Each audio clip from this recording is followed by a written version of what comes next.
వారు నెల్లూరు జిల్లా ఉదయగిరిలోని త్రాగునీటి కొరతతో ఇబ్బందులు పడుతున్న ప్రజలకు రామయ్య, లక్ష్మయ్య అన్నదమ్ములు సొంత నిధులతో ట్యాంకర్ల ద్వారా నీటిని సరఫరా చేస్తున్నారు. ఏ ప్రాంతం నుంచి ఫోన్ వచ్చినా వెంటనే నీటిని అందిస్తూ ప్రజల దాహం తీరుస్తున్నారు. వారి సేవలను స్థానికులు అభినందిస్తూ నీటి సమస్యకు శాశ్వత పరిష్కారం చూపాలని ప్రభుత్వాన్ని కోరుతున్నారు.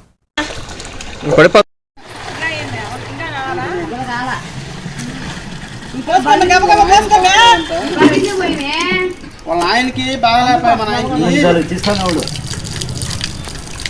అసలు మాట్లాడిపోతారా నిన్న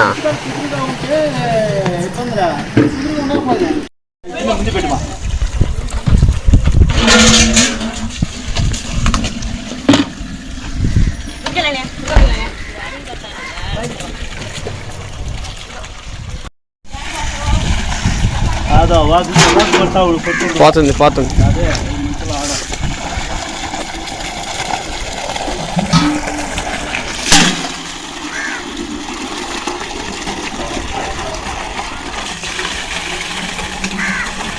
దగ్గర నీళ్లు లేవు, మా కుళాయిలు లేవు.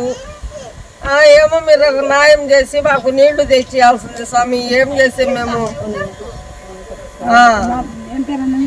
రాముల లక్ష్మణులు వాళ్ళు ఇద్దరు తెచ్చేస్తుండ్రు. మాకు వాళ్ళ సొంత డబ్బు పెట్టుకొని మాకు ఏమో సాయం చేస్తుండ్రు. మీద ఒక సాయం చేసి మాకు నీళ్లు పంపించండి. మెదక్ జిల్లా